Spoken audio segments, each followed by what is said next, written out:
करनी पड़ेगी। तुम्हारे कर्म अच्छे हैं क्या बता? तुमने 70 साल में, ये बाबा साहब ने लिखा था इस राजनीतिक आरक्षण को, ये लिखा था कि 10 साल में 1950 में संविधान लागू हुआ और 10 साल में इस देश से छुआछूत, आर्थिक असमानता, जातिगत असमानता और शैक्षणिक असमानता खत्म हो जानी चाहिए। यानी कि 1960 तक इस देश में कोई ऊंचा नीचा भेदभाव सब खत्म हो जानी चाहिए। हो गई क्या साथियों? असमानता खत्म हो गई? नहीं भाई। 1960 में कौन की सरकार थी? भाजपा की कि कांग्रेस की? तो फाउंडेशन नहीं भरी है कांग्रेस वालों ने और बाप पे बिल्डिंग बना रही भाजपा। यानी भाजपा ही कांग्रेस है और कांग्रेस ही भाजपा है। यानी कि शक्तिमान ही गंगाधर है और गंगाधर ही शक्तिमान है। एक नागनाथ है, एक सांपनाथ है। इन पर जिनने भरोसा किया, जिनने गलती की है, इन पर जिनने गलती की है, आज तक उसका हम खामियाजा भुगत रहे हैं। मैं चाहता हूं बहुजन समाज के लोगों, इसका बीज मिटा दो। ये खरपतवार हैं दोनों, गाजर घास है दोनों। इन गाजर घास का बीज नहीं मिटाया तो भारत की धरती को ये बंजर कर देंगे। ना सोयाबीन पैदा होगा, ना गेहूं पैदा होगा, ना चना पैदा होगी, ना मसूर पैदा होगी। ये गाजर घास को आपने खत्म नहीं किया तो ये शिक्षा खत्म कर देगी, ये रोजगार खत्म कर देंगे, ये आपके सारे अधिकार खत्म कर देंगे। जब शिक्षा ही नहीं रहेगी, रोजगार नहीं रहेगा तो भारत की भूमि पर विद्वान कैसे पैदा होंगे? कैसे अम्बेडकर पैदा होंगे? कैसे सदगुरु रविदास पैदा होंगे जब शिक्षा ही नहीं मिलेगी? तो इसलिए इस गाजर घास का हमें उन्मूलन करना है और इसका मुहिम हमने सीहोर विधानसभा से शुरू कर दी है। इस बार सीहोर विधानसभा से आप सबके सहयोग से जब हाथी भोपाल जाएगा और इस हाथी की चिंगार जब भोपाल से होगी तो पूरे मध्य प्रदेश में बहुजन समाज पार्टी की सरकार बनेगी। तो जब हाथी चलेगा तो गाजर घास नहीं दिखेगी, ना कांग्रेस दिखेगी, ना फूल दिखेगा। आप इस बात को संकल्प लेकर जाए।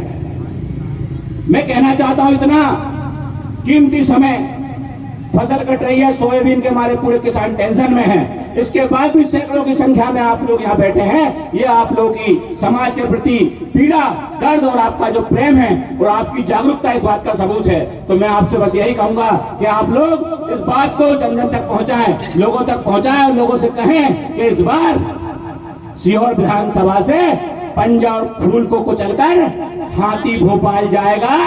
चाहे इस कान से सुन लो, चाहे इस कान से सुन लो, अब की बार न तुम्हारी दारू चलेगी,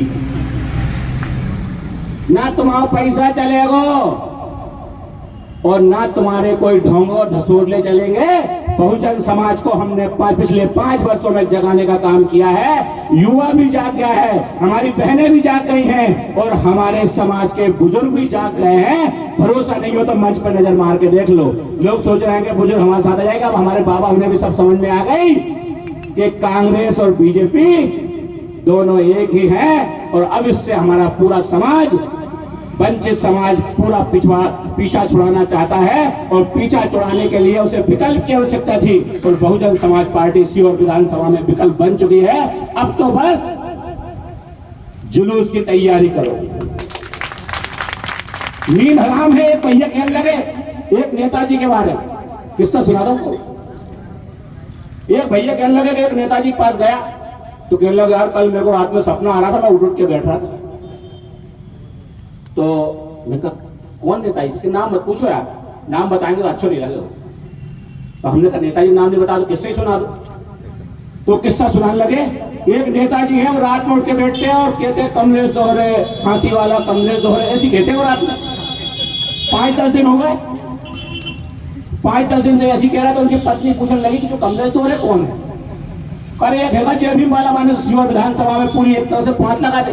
पूर्व बागो समाज भी एक कर ला, मुस्लिम भाई भी एक कर ला, पिछड़े भाई भी एक हो गए और शर्मा जी, द्विवेदी, त्रिवेदी जी और ठाकुर साहब भी बाकी साथ हो गए। अब की बार तो अपनी नैया डूब गई। तो नींद हराम है नेताओं की। उनकी पत्नी ने फिर किसी उनकी पड़ोसन को बताया और पड़ोसन ने किसी और को बताया। वो बात मेरे तक आ गई। आप सोचिए, आप सोच रहे हैं कि आप कमजोर हैं, और जिस नेता से हमारा मुकाबला है वो अपनी पत्नी से क्या कहता है कि कमलेश दोहरे मैदान में आ गया है, इसलिए मुझे नींद नहीं आती, वो सपने में आता है, हाथी बड़ा बड़ा दिखता है, हाथी चढ़ता चला आ रहा है, तब कुचल देगा, कोई भरोसा नहीं है, इस डर के मारे वो रात में उठ के बैठा है, और तुम सोच रहे हो कि वो जीतेगा, कहानी खत्म है सबकी, अब बात में चुनी बचने वाली। मैं आपको